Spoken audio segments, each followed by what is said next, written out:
I'm in a new area. Gonna do an overnighter. Should be fun.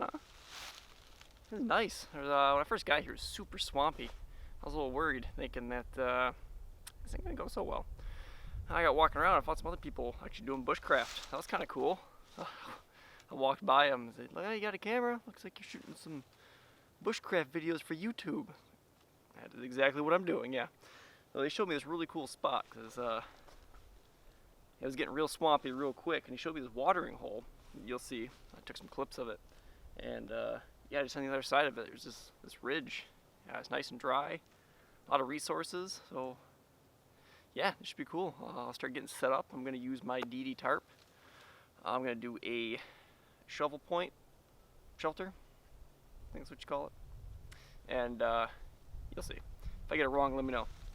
But I'm gonna set it up here. The wind is coming towards me in my face, so I'm gonna set it up so that wind's being blocked. Right now it's about 60 degrees Fahrenheit.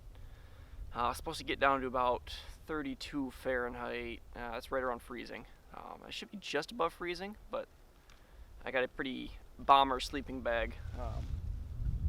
Yeah, the thing wouldn't even fit in my pack, so I had to put it underneath. That's enough rambling. Let's get set up.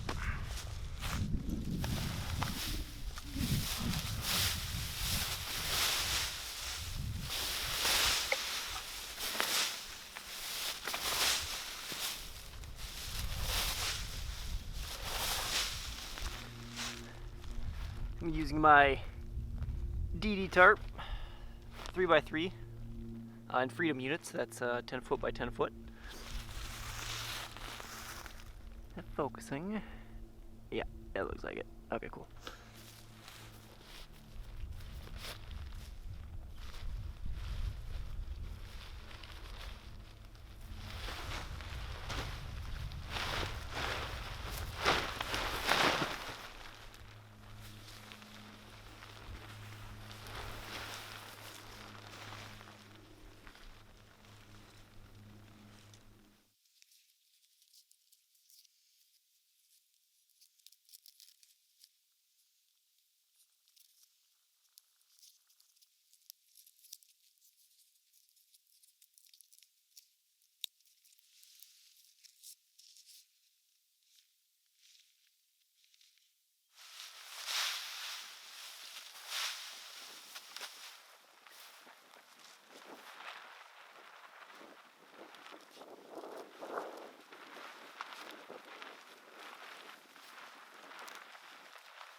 I'm gonna make my fire right around here.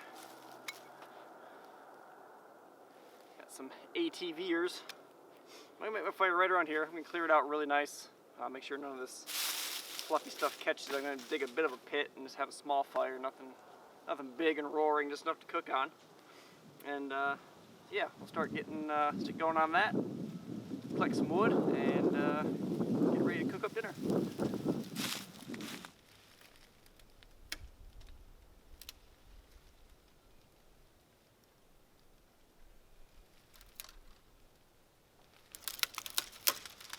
Fine little pencil lead size pieces of pieces of dead wood. It's exactly what we need to get this fire started.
I'm going to cut some potatoes, some onion, a bit of garlic, and we will get that boiling up in some beef stock.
Alright, it's the next day, and you might be asking yourself, a Hexabee?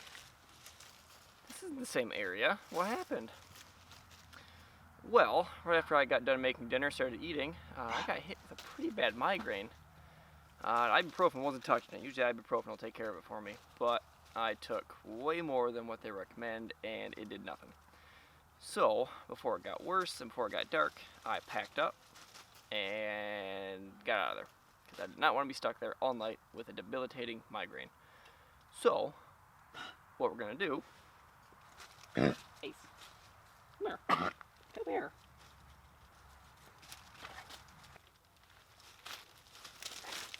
Jeez. So, did not want to be stuck out there. So what we're going to do is we're going to make some Charcloth. I used the last of it last night. So, we're going to make some more and I'm going to walk you through it. We got Ace out here with us, being a naughty Sheba.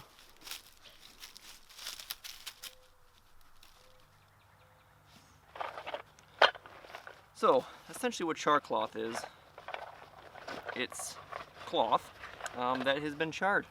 Okay, video over. No.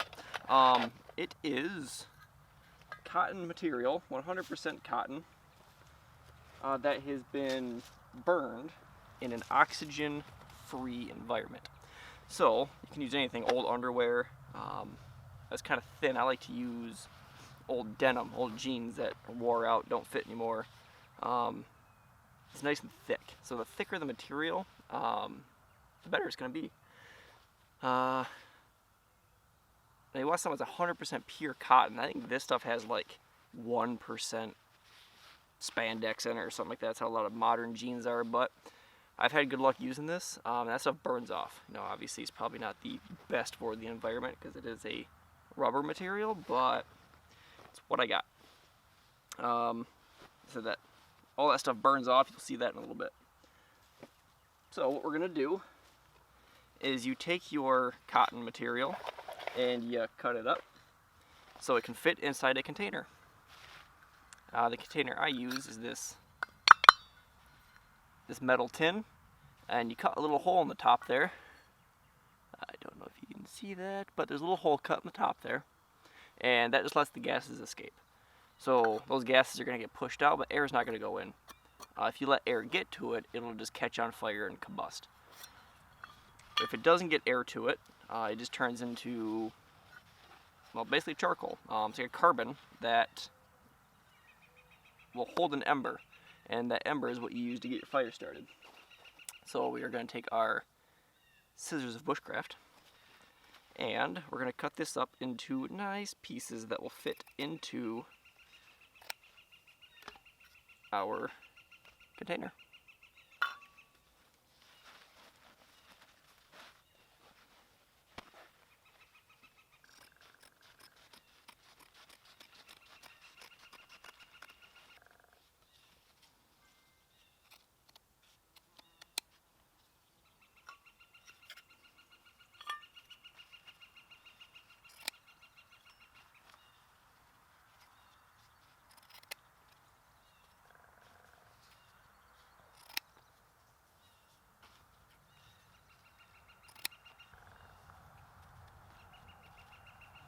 That'll just about do it.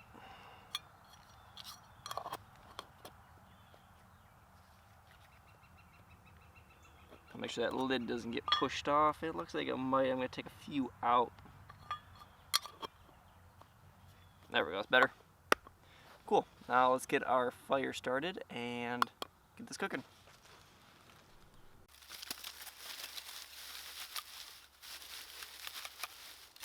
Put that there.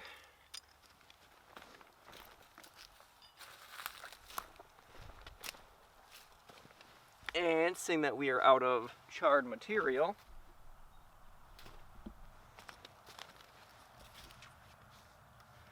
I'm going to use my ferro rod.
Now that we got this fire going, we're going to take our container that we got filled with the cloth material, and we're going to make a nice flat spot here. Doesn't have to be perfect. And we're going to set it on there.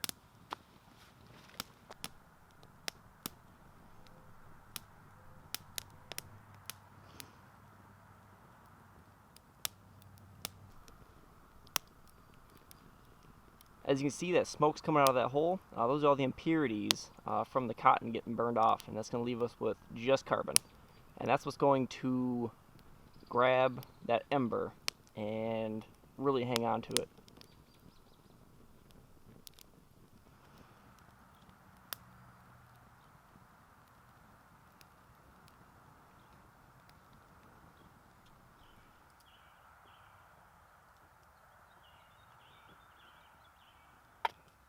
While that charcloth is cooking down, we're going to do something slightly different. We're going to do charred punk wood.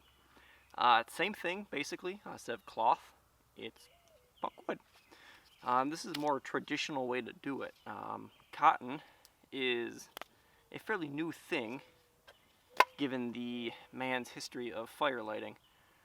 So, and this is also a viable option for out in the woods. You're probably not going to find cotton out in the middle of nowhere, but you will find punk wood. So, I have a separate tin for that, and we're just going to break this up into manageable chunks, which is pretty easy. And we're just going to layer it inside of our container.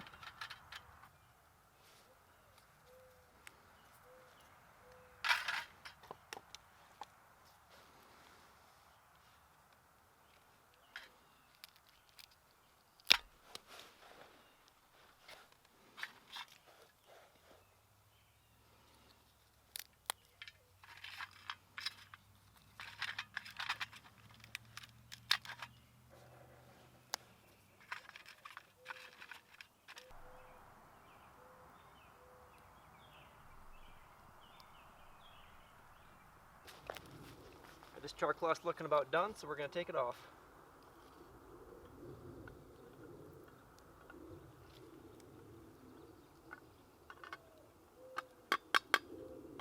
We want to let it cool completely before we open it, because right now it's hot enough to where it'll combust. So if we open that up and introduce a bunch of oxygen to it, it'll just catch and go up in flames. We don't want that.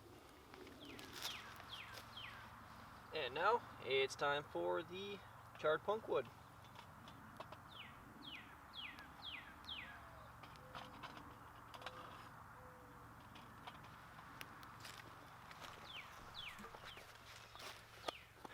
Now that the charcloth has completely cooled down, we can open it up and see what it looks like.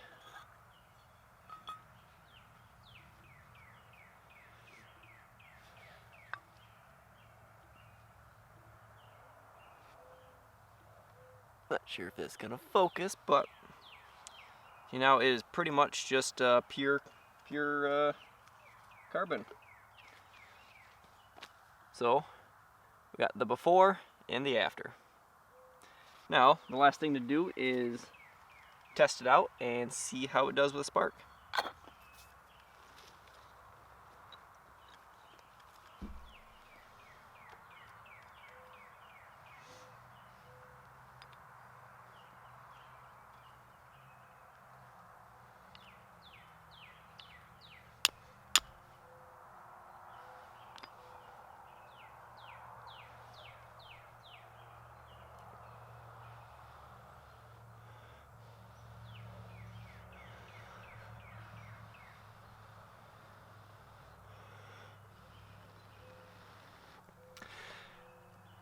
Looks like it works.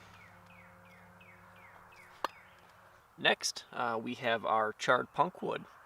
If you remember, I had this thing packed to the top, to the point where the lid almost didn't close. And now you can see that's all that's left. So it reduces quite a bit in size. So you could add more in here and keep charring it. Yeah, that's we're gonna take a piece out and we're gonna test it.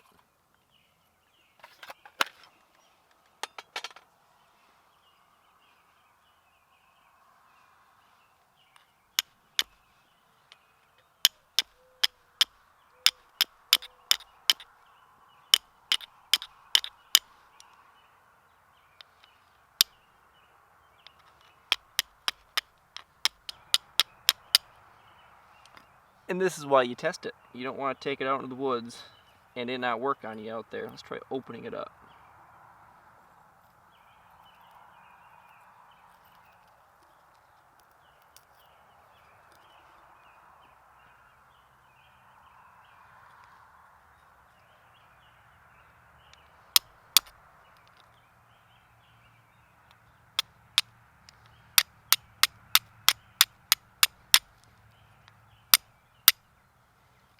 Nope. Let's try it with the ferro rod. If a ferro rod can't get a spark on there, then it's just flat out no good.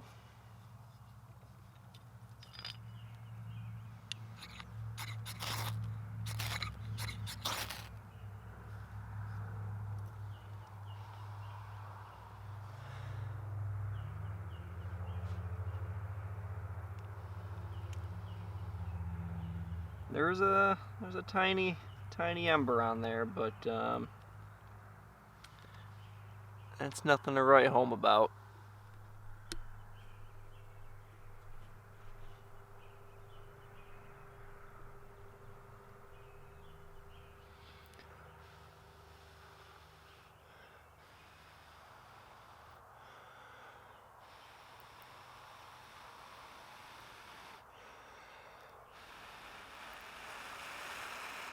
There it goes.